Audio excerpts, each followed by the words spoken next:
Vamos lá então, pessoal. Boa noite a todos, né, novamente.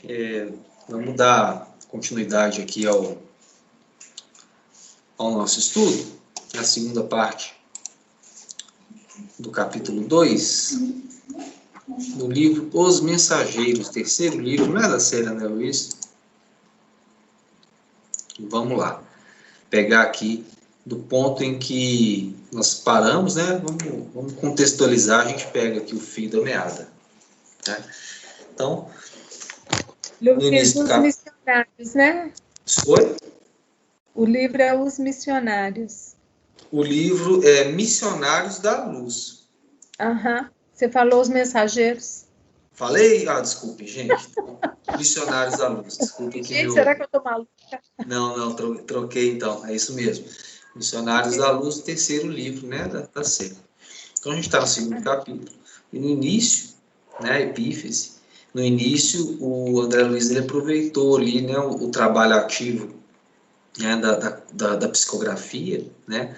O Alexandre estava auxiliando, né, o médium psicógrafo, mais o irmão que estava comunicando, né? Então estava o trio ali em trabalho. O André Luiz aproveitou desse momento para se valer, né, do influxo magnético que o Alexandre lhe forneceu, para ele conseguir fazer uma análise, né, mais precisa dos pormenores, né, do tema ali que ele estava ali em estudo, né, que é a mediunidade, né, um tema que ele estava bem interessado sobre ele. Então, o André Luiz, o que ele fez? Ele passou a observar mais detidamente no cérebro, né, do comunicante, e sobre o cérebro do comunicante, o André Luiz ele percebeu a epífise como o trabalho ativo nela durante essa comunicação, né, entre os planos. Né? E o Alexandre ele foi, né, ao encontro do André Luiz para estar passando explicações. Então a gente viu, né, que a epífise ela trabalha como a glândula da vida mental, né, um laboratório avançado de forças psíquicas, né, a gente viu essa parte. E o André Luiz falando, né, sobre justamente essa parte aqui, né, que ele faz o desfecho, né, que é um tema sobre o qual ele tinha estudado, né, nos seus tempos de academia, né, que a epífise até então, né, ela tinha essa informação, né. Eles tinham, o que eles pensavam? Que ela funcionava como uma veladora dos instintos, né. Ela segurava ali né, a questão sexual até a puberdade entrar, aí ela decrescia ali sua função para que né, as glândulas sexuais entrassem em atividade. Né? E o Alexandre ele foi além, ele falou que e isso era apenas uma das funções, né, que ela guardava assim, né, questões psíquicas também na vida passada, né, ela adormecia no espírito reencarnante a questão de todo o seu passado psíquico e emotivo, né, para despertar, né, nessa fase do desenvolvimento sexual, da encarnação, e ela voltar, né, com esse né, com desse adormecimento, ela voltar e recapitular experiências guardadas, né, de quem nós somos. Né? Então, para o desfecho, ele perguntou, né, da bolsa seminal, desculpe, ele perguntou, né, da questão das glândulas sexuais mesmo, em qual ponto que ela, de fato, então, estava atuando. Né? O Alexandre fala que elas eram demasiadamente mecânicas para guardar as funções psíquicas da hereditariedade. Né? Então, no desfecho aqui, né, o Alexandre fala, né, os cromossomos da bolsa seminal não lhe escapam à influenciação absoluta e determinada. Né? Então, a questão dos gametas, né, eles estão totalmente subordinados à questão mental, né? Segundo aqui a informação da obra. Então, o Alexandre, ele faz um desfecho, né? Então, ele fala, né? No entanto, a gente não está examinando problemas de embriologia, né? Vamos voltar ao assunto inicial da epífise como glândula da vida espiritual do homem.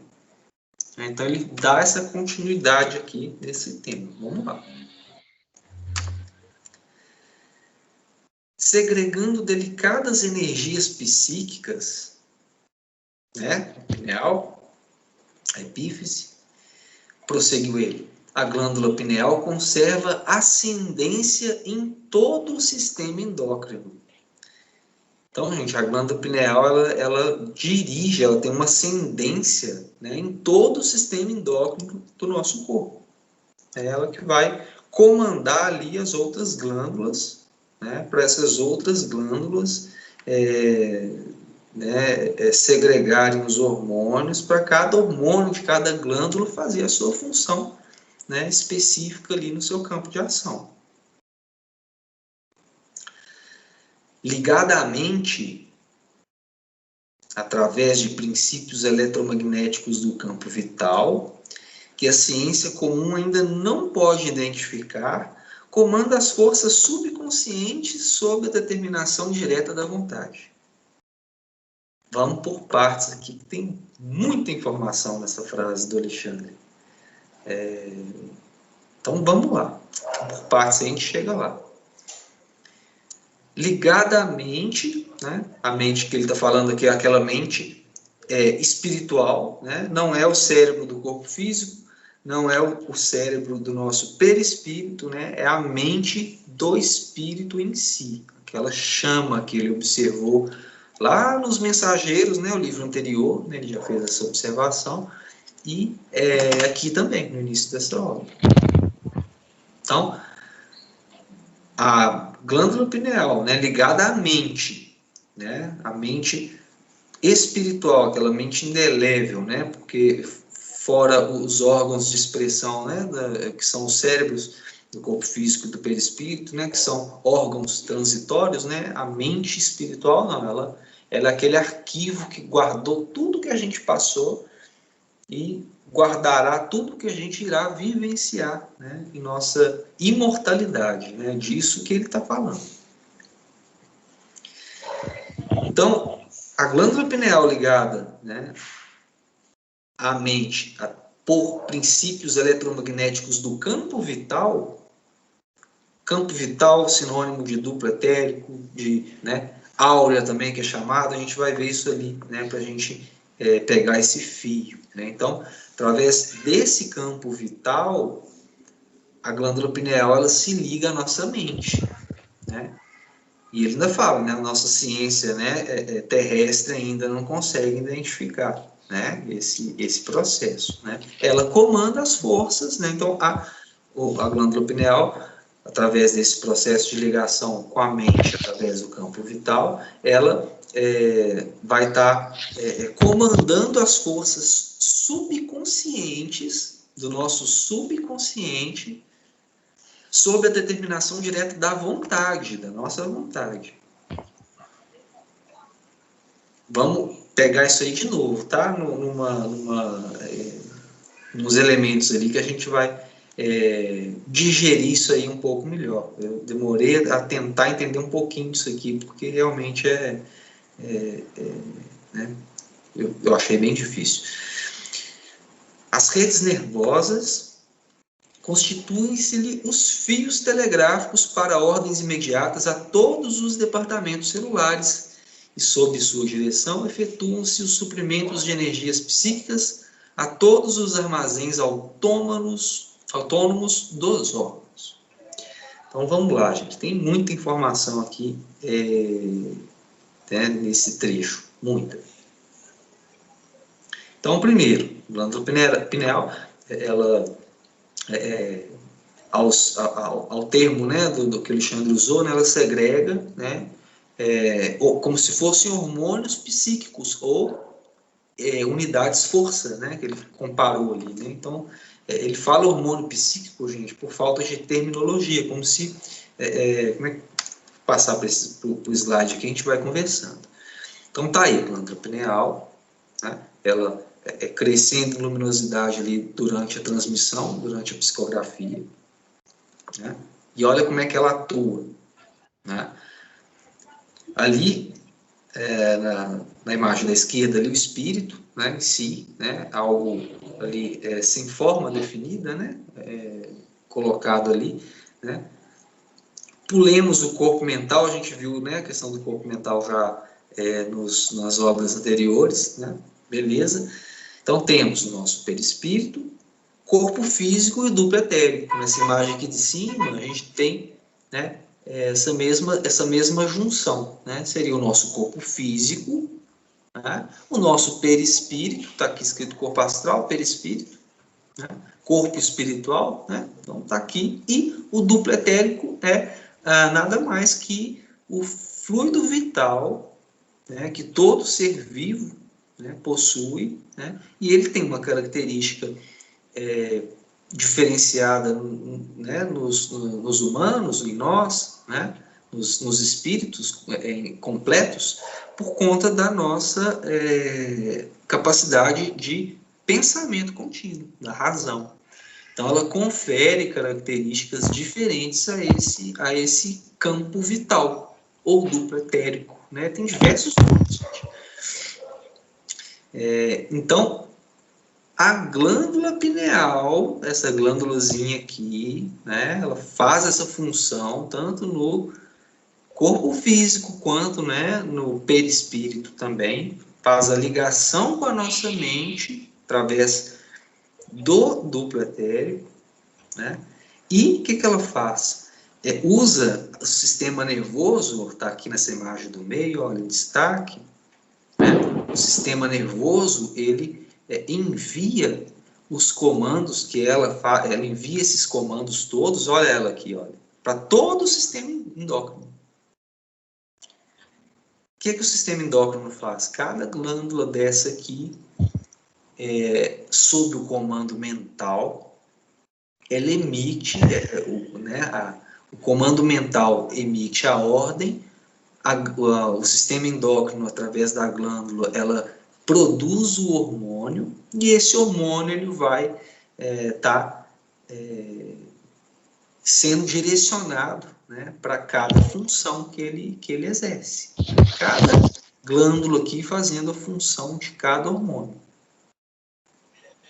Beleza? Então tá. E olha que interessante, né? Comanda as forças subconscientes, comanda as forças subconscientes, do subconsciente, né? É aquele consciente nosso que está no nosso passado, aquele arquivo todo que está registrado em nosso ser. Arquivo esse, né, que faz com que o funcionamento de certos órgãos, de certos sistemas em nossos corpos, eles sejam automáticos. Né? Esse automatismo que o princípio inteligente foi vivenciando em todos os reinos da natureza, quando chega no homem, né, a mente passa a sua razão, né, auxiliar no comando desse automatismo. E a glândula pineal faz parte, está totalmente ligada nesse processo aqui, segundo Alexandre.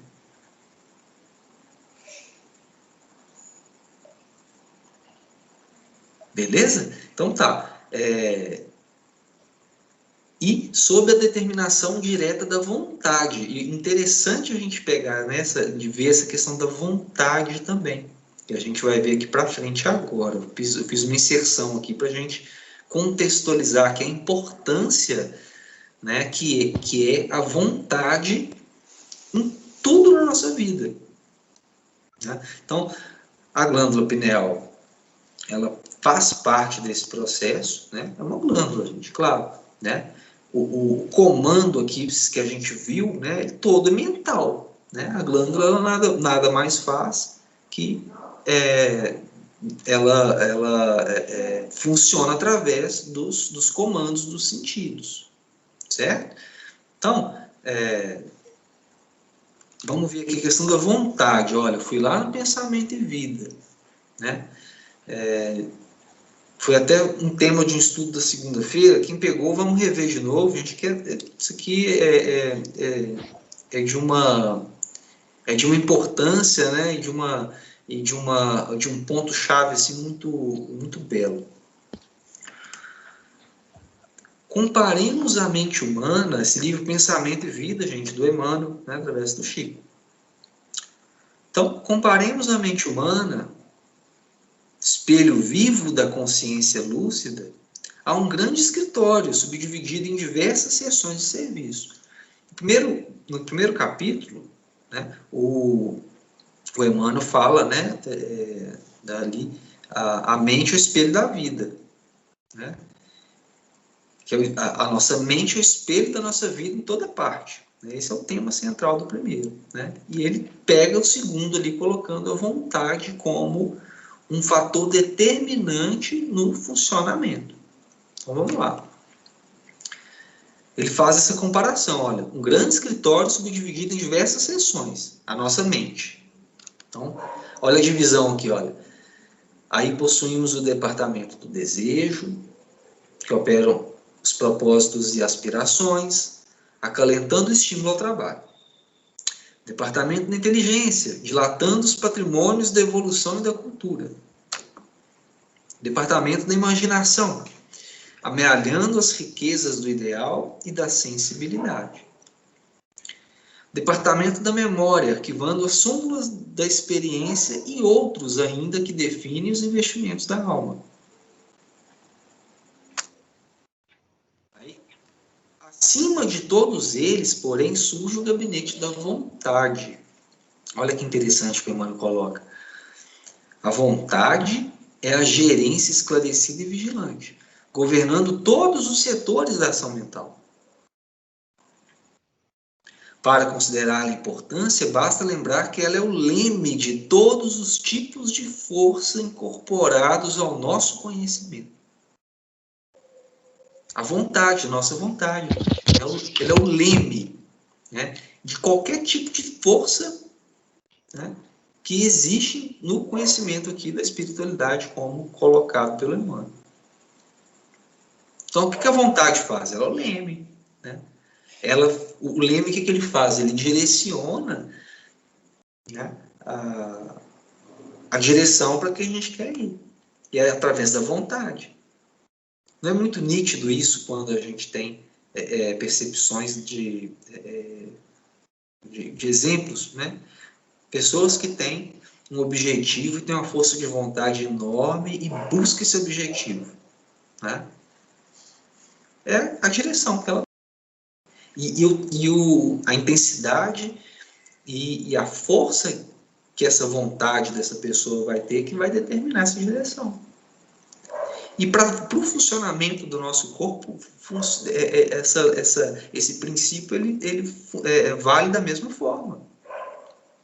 Uma pessoa em depressão, por exemplo, que não tem vontade de fazer nada, o que acontece com o corpo? Né? Ele não começa a ter problemas, né? A adoecer? Né? Olha a vontade atuando. Interessante isso, né? Vou voltar aqui mais um ponto. Né? Por conta da mente, igual a gente viu no livro Os Mensageiros, no final dele. Né? Quando o André Luiz estava junto com o Aniceto e o Vicente estudando ali a desencarnação do Fernando, lá no finalzinho. Né? E o Aniceto falando, né, que a mente é que comanda todas as funções do corpo. A gente viu isso lá, a gente teve uma prévia, né, do que está sendo estudado aqui. E agora a gente está vendo novamente, né, só que por uma perspectiva diferente. Né? A gente está sendo estudado a mediunidade, o Alexandre está fazendo todo uma análise mais profunda, né, das funções de uma glândula. Isso, né? Então vamos lá. Manancial criador dos mais importantes, suas atribuições são extensas e fundamentais. item que a gente viu, né, na semana passada, né?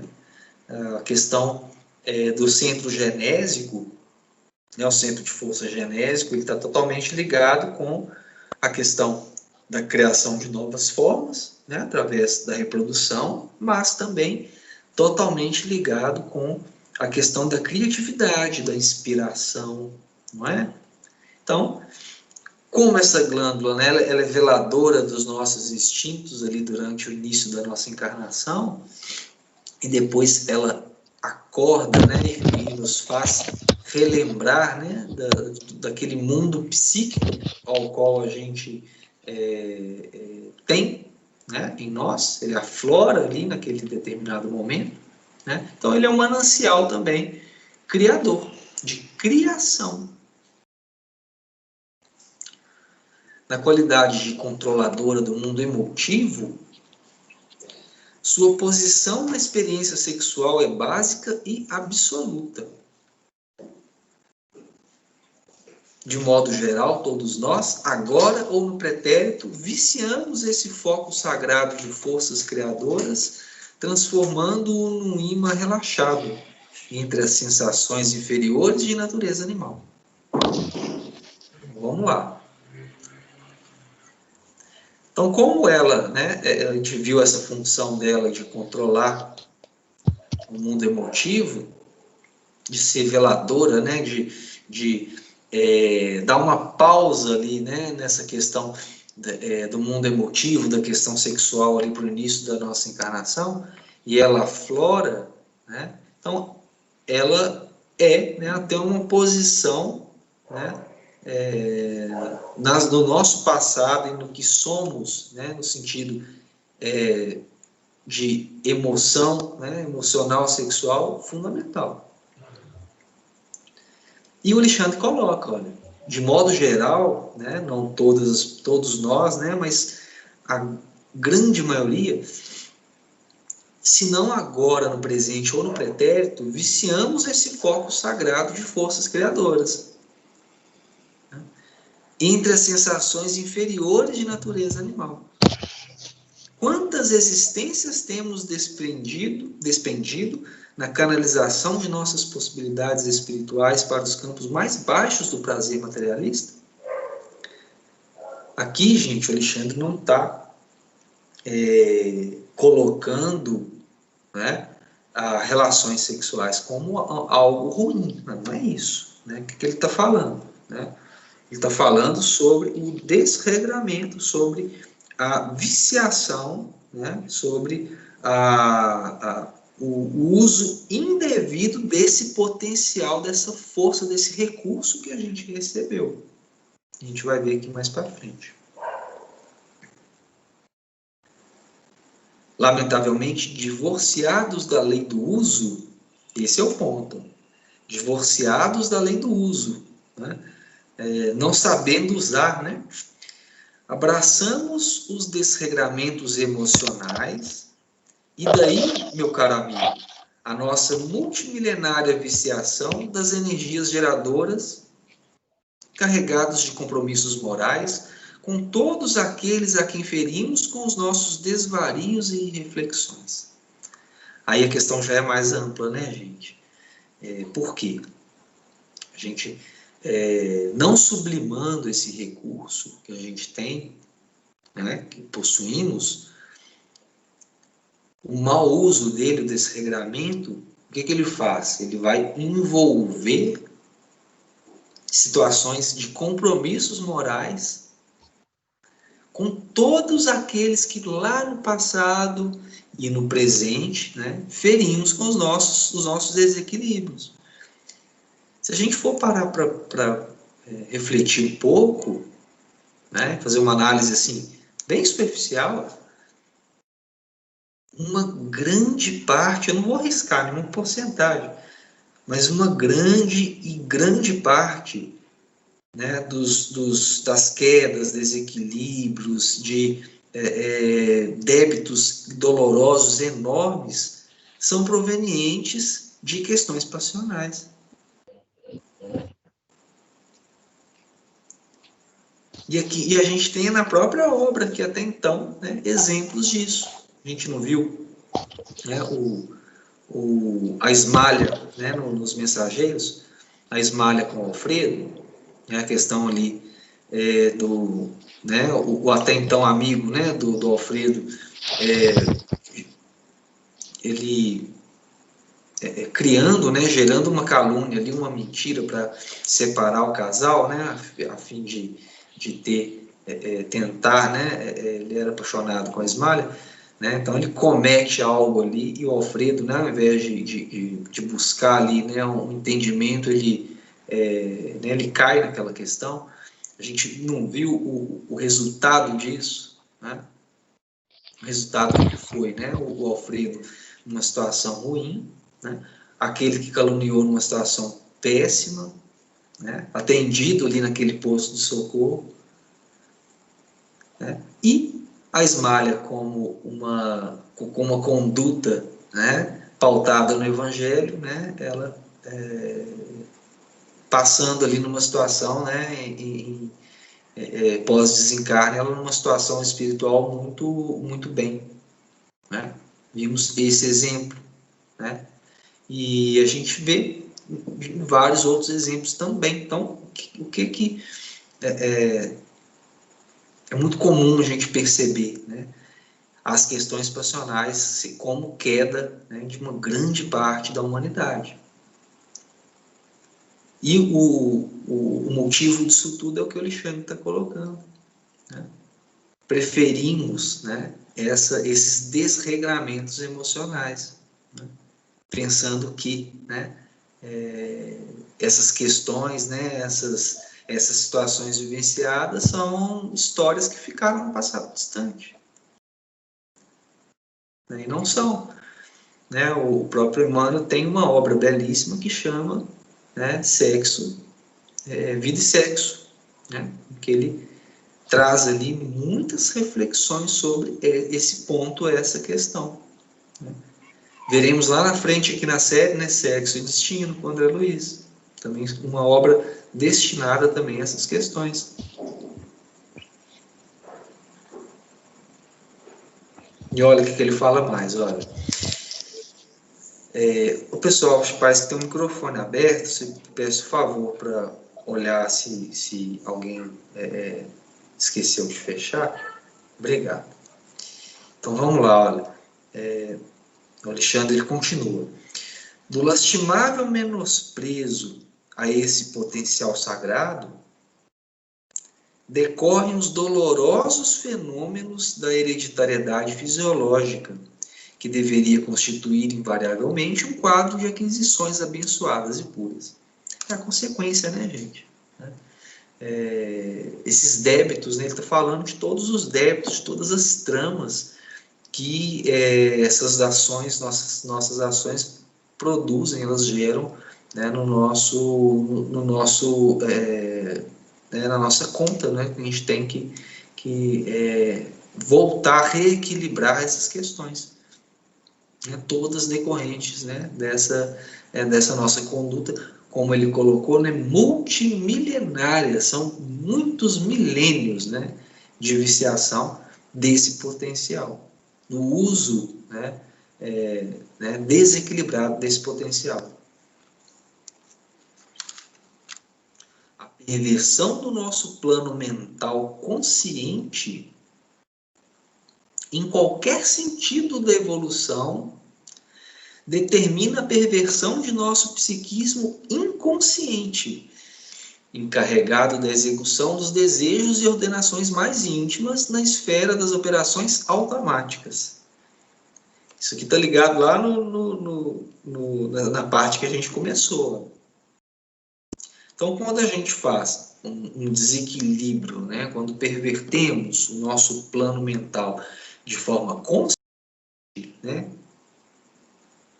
de forma consciente como, né, quando a gente faz aquela ação ali, né, sabendo o que está fazendo, né, em qualquer sentido da evolução, vai determinar a perversão do nosso psiquismo inconsciente, né, que são aqueles arquivos, né, do que vivenciamos, né, fica guardado ali, né, no nosso inconsciente, né, por conta da misericórdia divina, né, o esquecimento na encarnação, ele nos faz ter uma pausa, né, das lembranças de tudo aquilo que a gente vivenciou, né?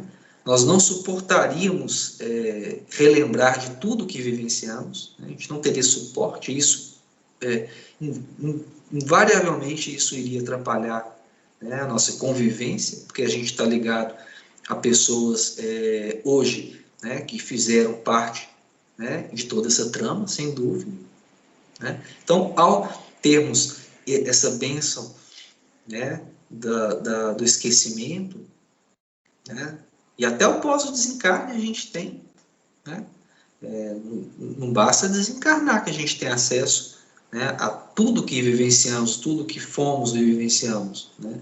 A gente viu isso no livro Nosso Lar, né, com a senhora Laura, né, a mãe do Lísias, ela contando para o André Luiz que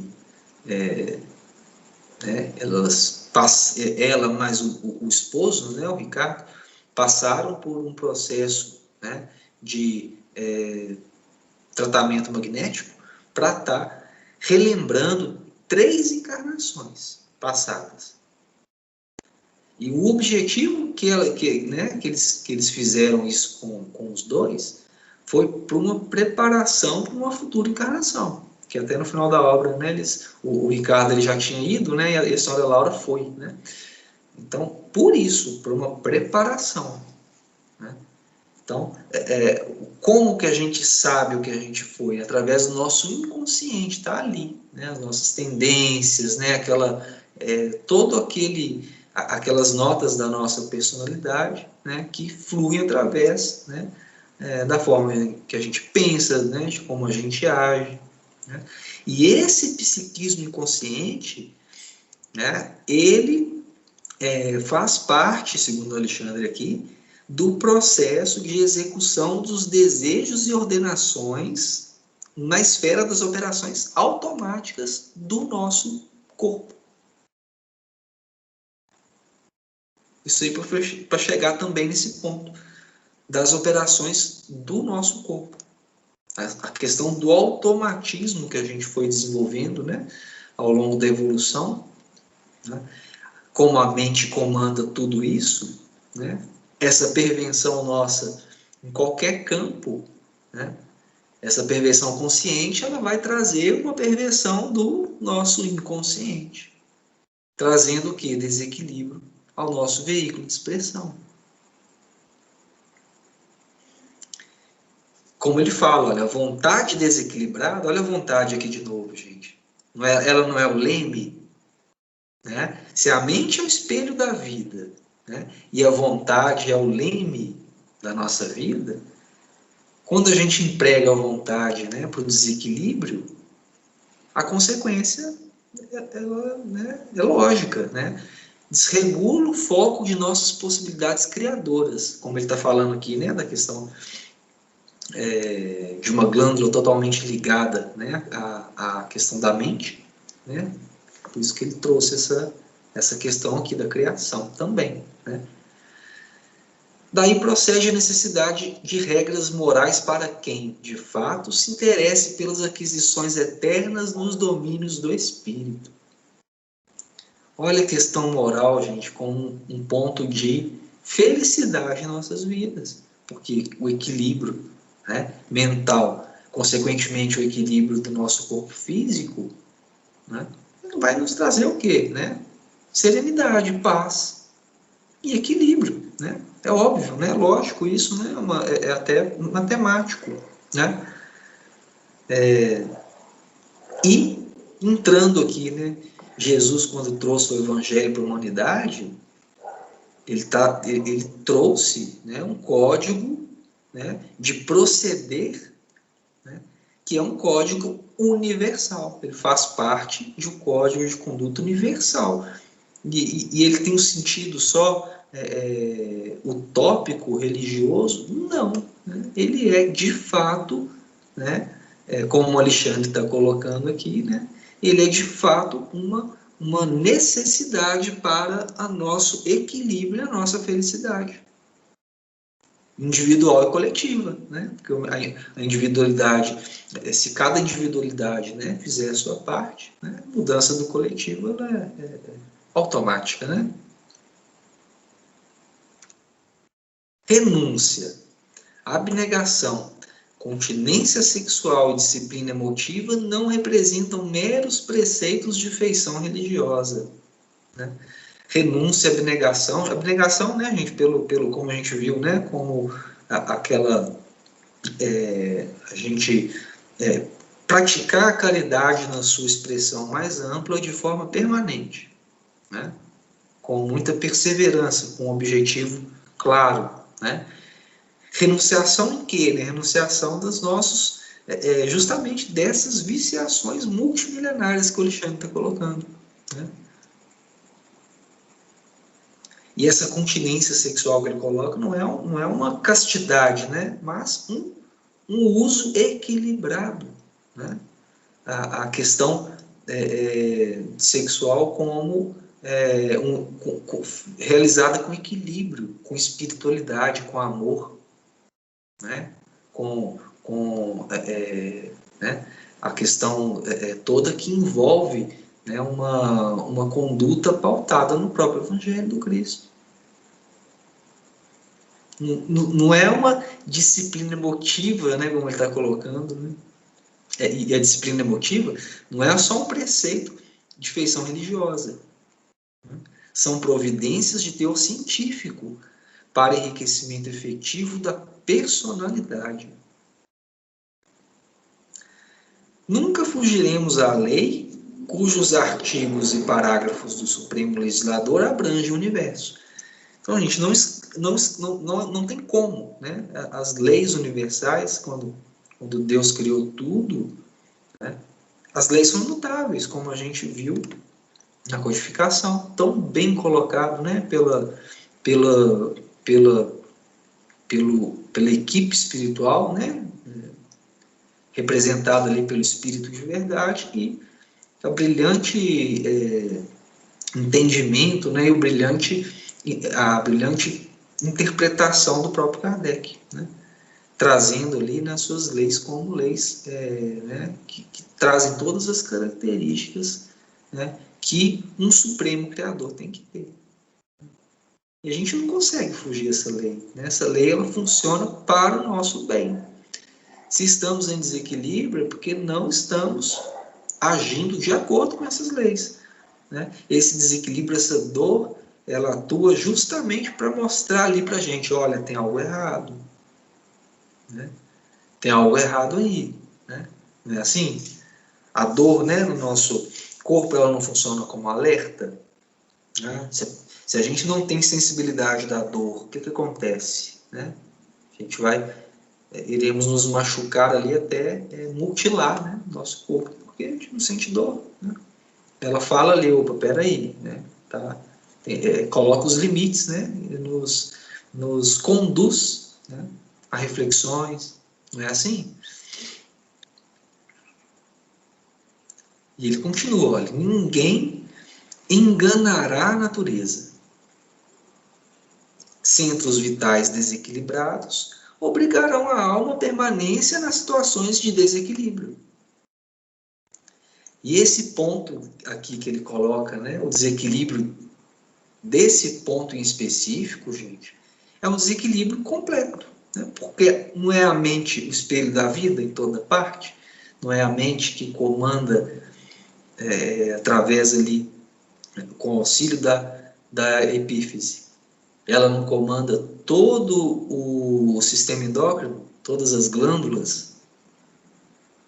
Então o desequilíbrio está aqui, não é? Então se a gente vive, né, em situação de desequilíbrio, a gente vai permanecer nessa situação até que a gente reestabeleça esse desequilíbrio através, né, do nosso aprendizado, seja ele pelo amor, né, como Jesus colocou, né, o amor cobre uma multidão de pecados, né, a forma ali que ele colocou, né, a forma de expressão ali, né, para o contexto da época, né, mas é a mesma coisa, né, a gente está vendo que é a mesma coisa. A gente pode, através do amor, né, nos reeducando dessa situação de desequilíbrio, ou pela dor.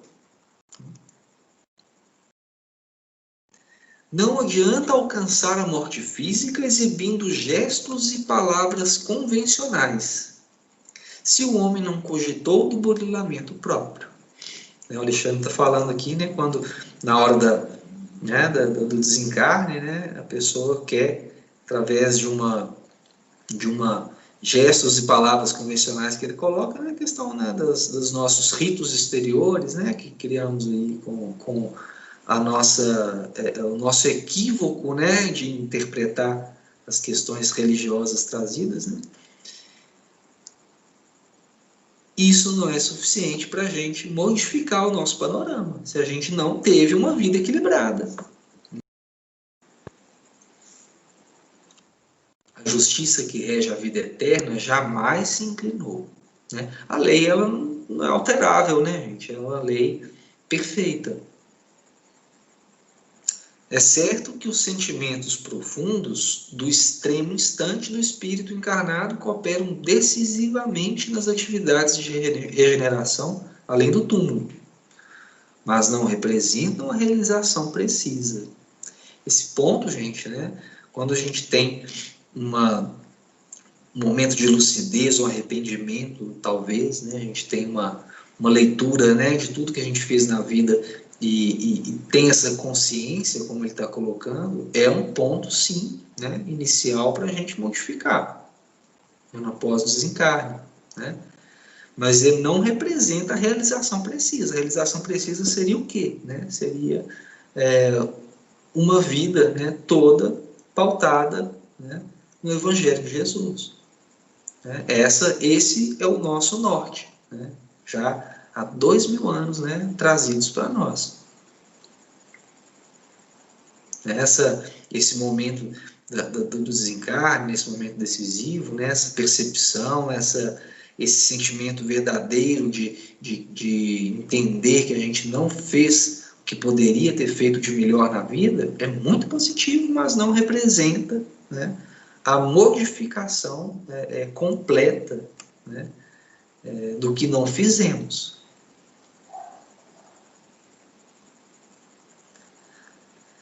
O instrutor falava em tom sublime, pelo menos para mim, que pela primeira vez ouvia comentários sobre consciência, virtude e santificação dentro de conceitos estritamente lógicos e científicos no campo da razão. E realmente, né, gente, é uma interpretação da razão, né? É uma leitura, né? Uma leitura de consequências, né? Leitura de funcionamento, de como as coisas funcionam. Essa que foi a leitura que o Alexandre trouxe, né? E que eu tentei aqui, né, trazer alguns elementos aqui para a gente mastigar e digerir isso melhor. São questões lógicas, né? São questões né, que o campo do sentimento que ele entra como ele citou ali, né, na questão das nossas ações, né, como não realizamos, né, e como podemos realizar, é claro. Agora aclarava-se-me os raciocínios de modo franco. Receber um corpo nas concessões do reencarnacionismo não é ganhar um barco para uma nova aventura, ao acaso das circunstâncias. Significa responsabilidade definida nos serviços de aprendizagem, elevação ou reparação, nos esforços evolutivos ou redentores. Muito interessante, né, isso aqui para a gente pensar, né? Uma encarnação após a outra nada mais é do que uma continuação, né, da nossa jornada evolutiva. E quando a gente encarna novamente, é como se a gente tivesse, quando a gente está no plano espiritual, é como se a gente estivesse ali dando uma pausa, né, naquela viagem que a gente faz, que a gente para ali um pouquinho, né, faz um lanche, estica o corpo, respira, né, observa algumas questões, não é assim? Depois continua a viagem, né? Por essa análise aqui, é exatamente o que acontece, né? Quando encarnamos novamente, a gente está dando continuidade àquilo que somos e voltando àquele ponto em que paramos, né? Com né, as circunstâncias, com o ambiente, com todas as questões, né, necessárias para o nosso resgate, reparação, para a gente evoluir, né, na família que a gente tem que nascer, né, na região que a gente tem que nascer, e durante a nossa vida, é claro, né,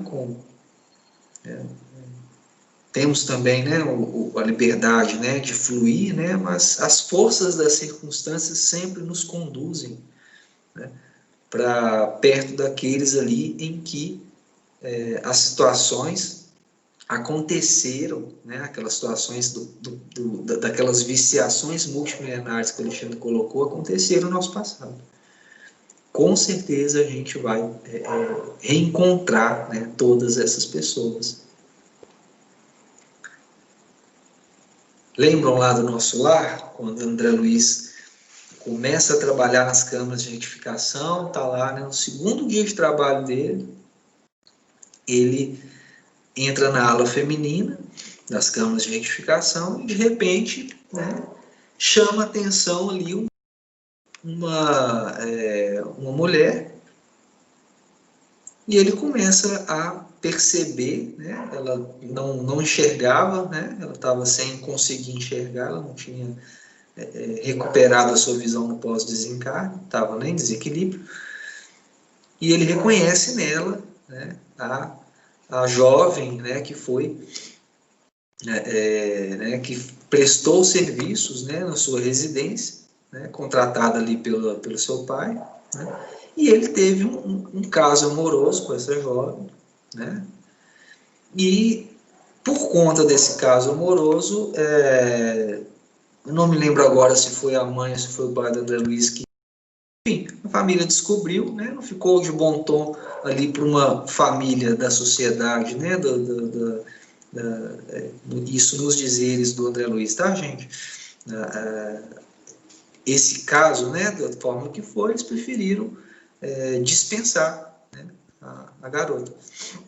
E ela, né, depois desse ponto, ela né, teve uma mudança na vida dela, ela não teve um desfecho muito feliz. Né? E o André Luiz se sentindo muito envergonhado, né, no reencontro com aquela pessoa. E a Narcisa, né, entendendo, ele explicou para a Narcisa, ela entendendo, né, e ela sugerindo ao André Luiz para passar, né, a amparar essa mulher lá nas câmaras de retificação, como se fosse um protetor dela ali, né, sem se revelar, né, quem era, mas né, colocando, né, o seu trabalho, né, em favor dessa criatura, dessa pessoa.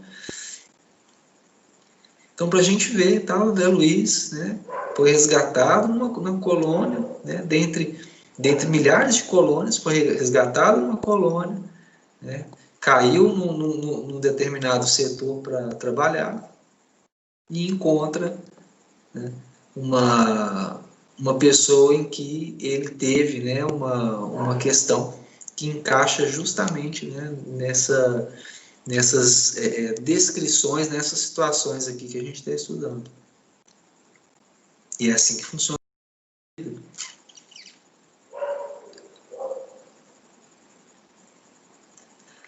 O Alexandre fala: compreende agora as funções da epífise no crescimento mental do homem e no enriquecimento dos valores da alma? Indagou meu orientador.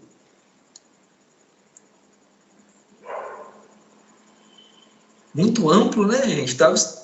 Começou o estudo falando de uma glândula, né, que se destaca, uma glândula que se destaca ali, né, no intercâmbio mediúnico, né, e chega aqui numa questão, né, de ela como uma função de crescimento mental de nós, enriquecimento dos valores da alma. Muito amplo, né, gente? Porque ela está ligada, se ela está ligada à questão mental e está ligada à questão emocional, então é uma glândula totalmente ligada às duas questões mais preponderantes da vida da alma, né, do espírito.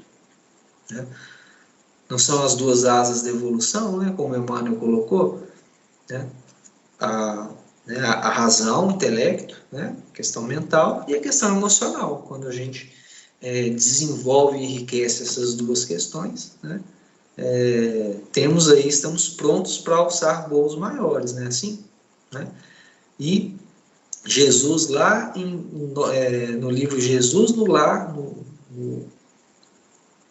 capítulo 9, se eu não me engano, né? Que é uma discussão ali, né? Dos apóstolos, de quem dentre os sábios, né, a questão da sabedoria, né, que ela seria preponderante, né, sobre os outros homens. Quem fosse mais sábio seria preponderante. Essa era a discussão dos apóstolos. E Jesus traz toda uma história, uma parábola, né, ele traz bem característico, né, dele ensinar ali com uma história, né, colocando personagens e situações, né, e ele coloca, né, uma situação em que, né, o homem que possuía o sentimento, né, ele foi capaz de modificar as questões que os homens de sabedoria não conseguiram. E no desfecho desse capítulo, ele fala que em toda parte do universo, quem ama pode muito mais do que quem simplesmente sabe. Porque quem ama de verdade, gente, tem esse ponto do equilíbrio da vida, né, emocional e das relações entre as pessoas. Quem ama não tem essa questão do desequilíbrio, né? E é muito interessante, né, ver que casa com esse ponto aqui, né? Enriquecimento dos valores da alma, né?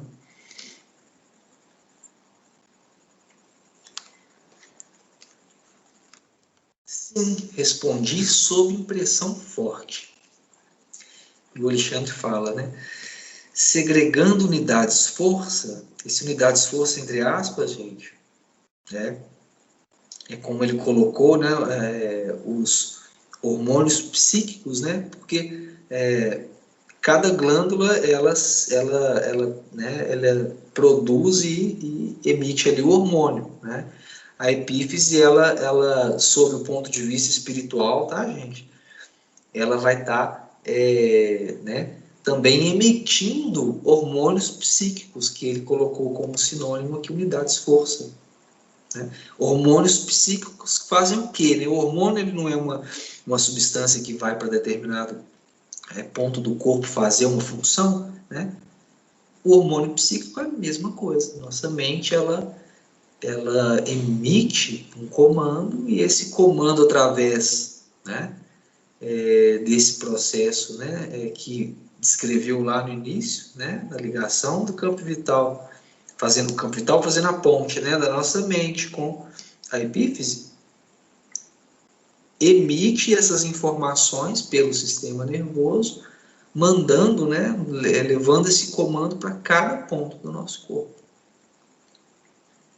Então, pode ser comparada à poderosa usina, que deve ser aproveitada e controlada no serviço de iluminação, refinamento e benefício da personalidade, e não relaxada em gasto excessivo do suprimento psíquico nas emoções de baixa classe.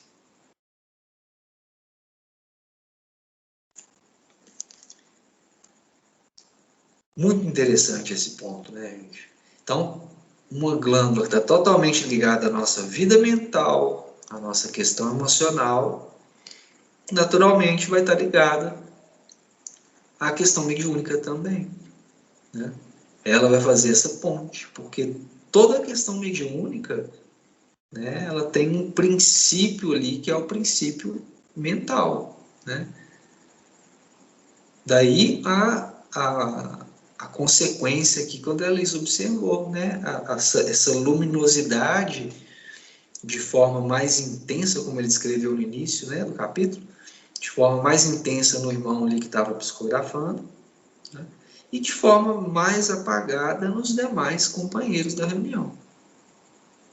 Lembremos, né, que dos 18 presentes, apenas um médium em condição de realizar ali a tarefa de comunicação. E a gente vai ver sobre esses outros irmãos presentes na reunião, né, no terceiro capítulo. Né? Acho que eu vou parar por aqui, tá? No finzinho a gente